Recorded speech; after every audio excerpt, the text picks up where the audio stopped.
Okay, so today we're going to talk about the upcoming full moon in Scorpio and the somewhat rare alignment that is taking place, which is a grand cross.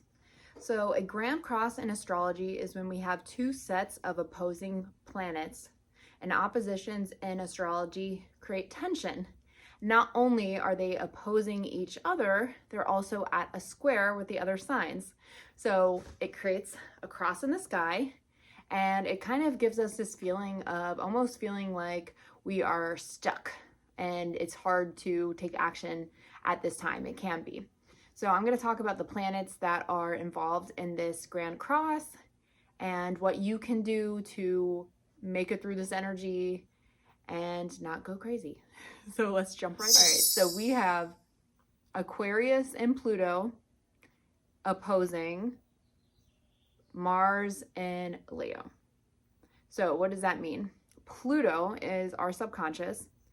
Pluto is ruled by Scorpio, which is the underworld, death and rebirth, intimate relationships, taxes, death, transformation, deep dives into the psyche, power struggles. And then we have Mars, which is ruled by Aries. Mars is the god of war. Mars is how we take action. Mars is also our intimate relationships, but intimate as in primally intimate, if you catch what I'm saying. So when we have these two planets at odds with each other, it's kind of like a power struggle is taking place. We have, on one hand, something going on a little deeper under the surface with the Plutonian energy. So it is in the sign of Aquarius, which means that we may be fighting for freedom or in a space where we're not ready, where we're ready to rebel. We don't want to do things as we have been doing them, and we especially don't want to give our power away to any person, place, thing, group, or organization, especially because Aquarius is involved with organizations and groups and friendships and community. Mars in Leo is a relief after we had Mars in Cancer for so long, because Cancer is a watery energy, and it's essentially means that our actions and our energy levels were controlled by the moon. So every couple of days it felt like a wave pattern, and we could have felt like we were stuck in certain areas. But now that Mars has moved forward in Leo, there's a lot more energy and forward momentum, or at least there has been. But with this recent opposition, it can feel like all that momentum we had is kind of come to a halt in some way. So that's common for strong Scorpio moons to begin with, because Scorpio is asking us to sit with our emotions, and it wants us to take a deep dive into them and look for any areas where we may be self-sabotaging.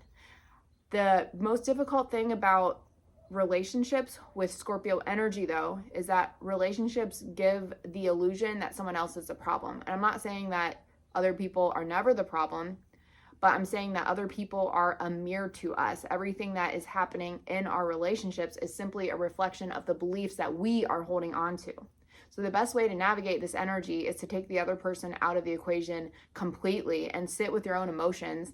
Mars may want to be compatible with a partner, especially since we have Uranian energy, which is going to be conjuncting the sun. So there could be sudden changes in whatever area of life the sun is conjuncting your personal planets or what houses. And you can find that by looking at your personal transits. If you want to take a deep dive with me, I do transit readings, and there's going to be a link in the bio for that.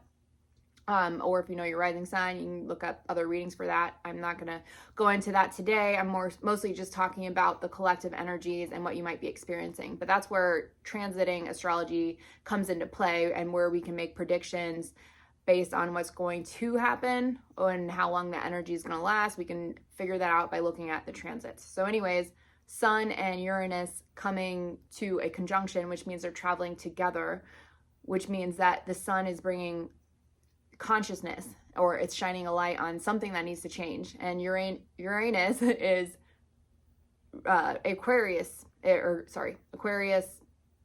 Uranus rules Aquarius, my bad. And Pluto is in Aquarius. So in a way, they're kind of talking together too. Aquarian themes are strong at this lunation, and especially because Mars is in Leo, and that also brings up another interesting theme, not only within ourselves, but also within our personal relationships. And if you're anything like me, or like I've been in the past, a lot of us want to feel special with our partners. We want, in a sense, for our partners to put us on a pedestal, especially with that Leo energy. Leo energy is like, I'm so in love with you. It's very romantic. It's very sweep you off your feet kind of energy. But Leo is also the sign of the zodiac that rules self-expression. And it wants us to express our gifts and talents, and it wants us to be center stage. But when Pluto is opposing that, with being in Aquarius, Aquarius is like, how can you take your gifts and share it with the collective, right? So sometimes something else I found is a lot of people tend to struggle with that in relationships, especially when I've been doing readings with a lot of my clients. I will notice that at the same time that they've got all these heavy relationship transits happening, especially the ones with Pluto and Scorpio, where there's a lot of power struggles within their relationship, there's also Aquarian themes happening at the same time. So the relationship is bringing to light what is lacking in them, or what kind of beliefs are holding them back, so that they can transmute that and they can transcend it in order to figure out what gifts they're harboring that they need to share with the collective, because that's what Aquarius wants us to do, and that's what society is moving into as we move into the age of Aquarius together. The other important alignment happening that's part of the Grand Cross is Black Moon Lilith in Scorpio, so more Scorpio energy. And Black Moon Lilith is more unconscious energy. It's the part of ourselves that we've repressed or that we felt shameful about. And the part of us that's a little bit taboo, and the part of us that doesn't want to follow the rules, which is also a very Aquarian theme. And then that is opposing Mercury, the planet of communication, which is in Taurus, just moved into Taurus, and it's going to be in Taurus. So Mercury and Taurus wants to communicate about what's real and what's practical, but all this energy in Scorpio and Uranus, like Uranus is the higher mind. It's literally like the opposite of Mercury, which is your grounded mind, the one that's grounded in reality, while Uranus is like higher mind, the future, the stroke of genius that you have that comes on in the form of a light bulb idea that you may have. So we've got all these energies that are opposing. So what's happening is we're being asked to integrate this energy. So rather than lean into that Mars and Leo energy, which can be combative, because the dark side of Leo is that it wants to be seen and it wants to be heard, but it can be kind of narcissistic at times when trying to gain attention. And it's very sensitive in terms of, you better not mess with Leo's ego, because Leo's going to have something to say about it.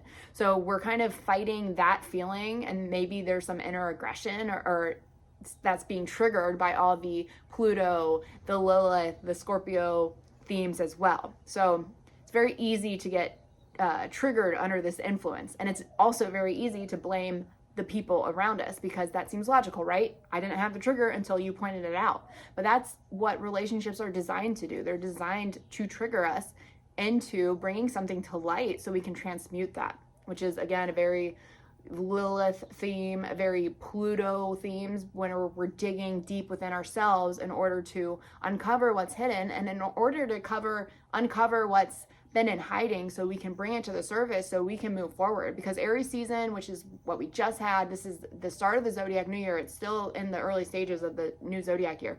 We're starting something new. We've been starting something new. So Taurus season is about grounding that in reality. And we can't ground anything in reality if we're not willing to transmute it and take a look at it. So another thing that might come up under this Pluto energy with this Grand Cross is that Pluto can bring up a lot of fears, and so can Lilith and Scorpio. So again, all that Scorpio Plutonian energy, it's all about power struggles. It's all about, where are we giving our power?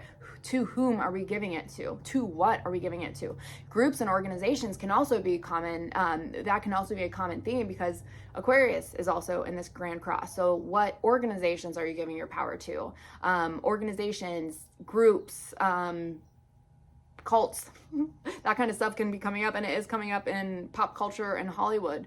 And that's a whole nother topic that's worth talking about at some point. What are you absorbing on television? What kind of music are you listening to? Because there's frequencies within that music, and frequencies can either be used to your advantage and your upliftment and enlightenment and ascendance, or you can put on negative, disruptive frequencies that can literally cause illness and stress and negative feelings. So that could also be a theme coming up. Like, where are you putting your attention? Who are you giving it to? Because the other thing is, the biggest mistake we can make under this influence, where there's a lot of Scorpio energy, is to blame the people in our lives. And I'm not saying tolerate abuse or anything. I'm not saying that at all. But I'm not trying to victim shame either or anything like that. I'm trying to empower people, because I've been a victim many times of domestic abuse, domestic violence, and just crappy toxic relationships. And the best thing I did for myself was to acknowledge that I was a problem, not the problem of their moods. I was the problem because there's some kind of belief system in me that was wonky, that was attracting these relationships to me, or making me stay in them and making me feel like I couldn't move on.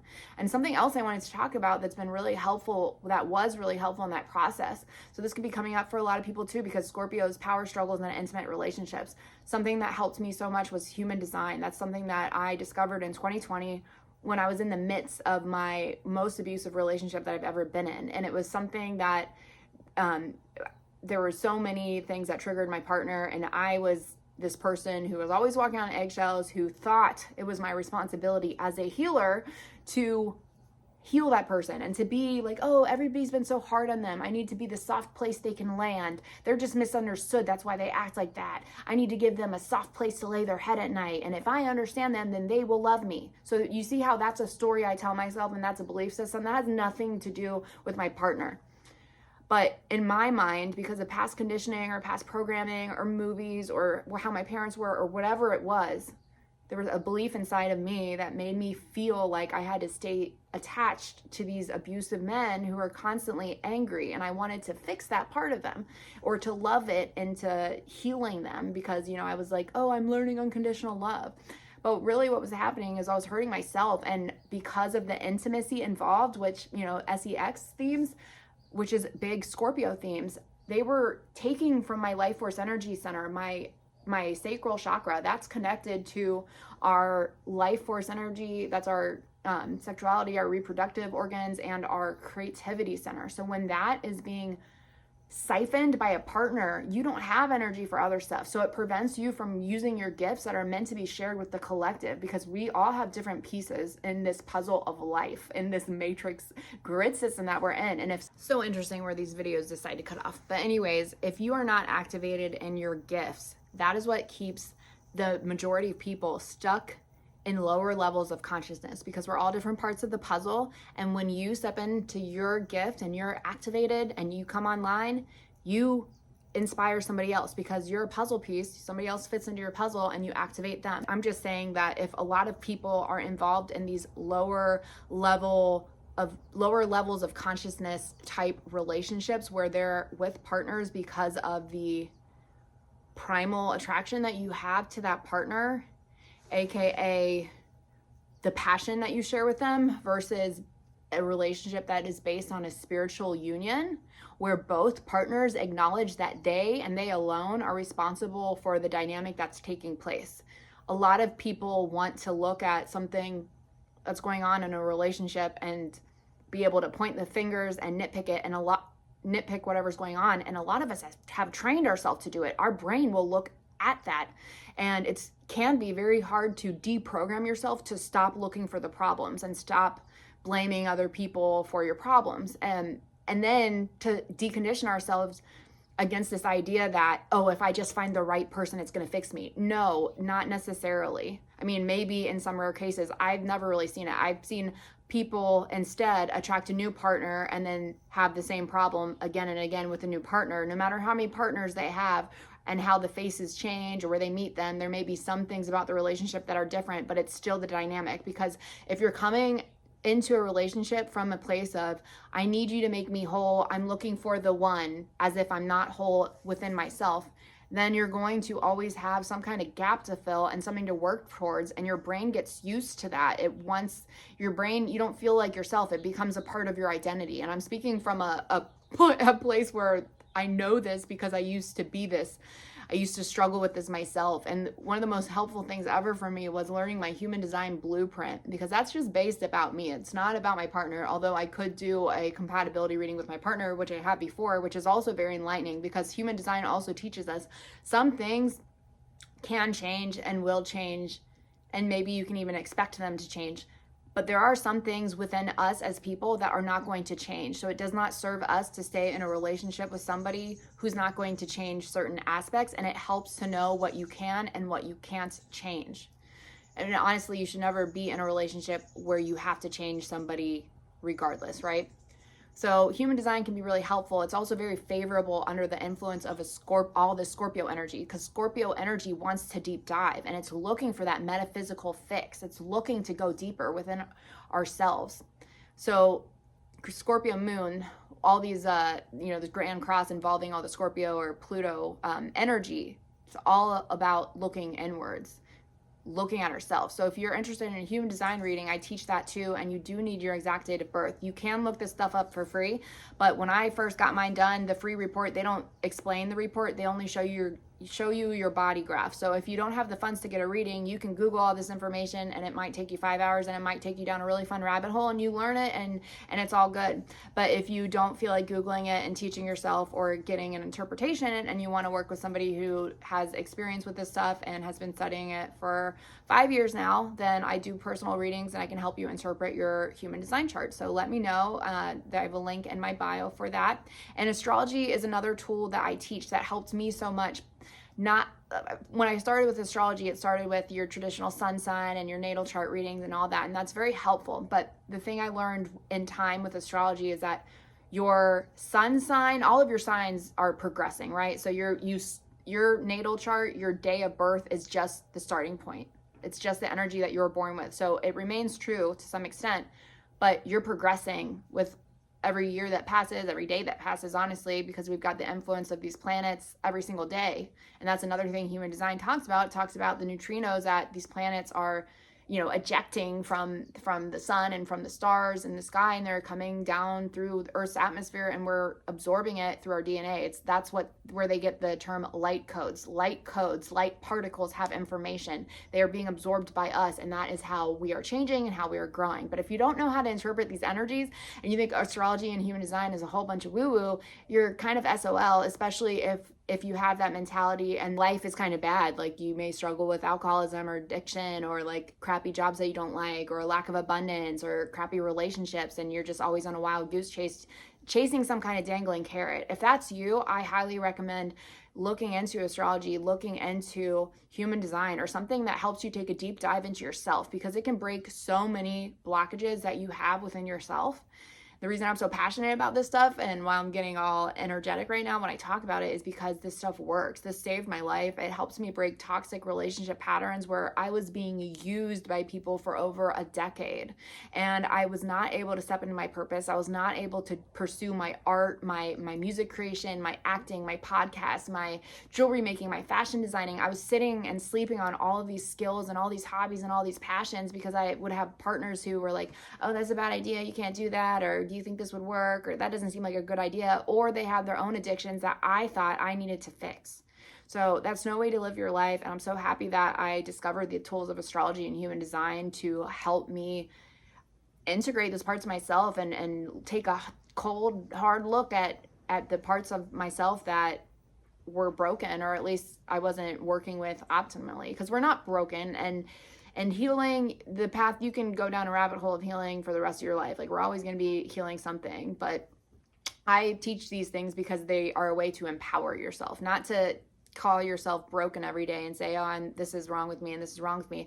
No, it's a way to work with your strengths. That's what astrology and human design does. It shows you where your strengths are and how to use them, and then also talks about the transits and how the astrological energies are affecting us. And that's why you can get a transit reading right now, and then you can get one in 3 months, and it's going to be completely different, because all the planets are going to be activating different points in your chart. So astrology will forever fascinate me, and I will forever love working with people and seeing the light turn on in their face when they see, oh, this is why this is going on. This is why my life is manifesting in this way. It's because this planet is going, activating this house, and this is what I'm supposed to be learning from it. So once you have an understanding of the shadow energy and the positive energy, you can learn how to integrate it and work with it and work with your shadow, instead of always shaming yourself. And because that's another Lilith theme, is like shaming ourselves and not facing our shadow. But when you face your shadow, that's when you become empowered. That's when you become a force to be reckoned with. So I hope this was helpful. If you're interested in going deeper, you can book a reading at the link in my description. So thanks for joining me.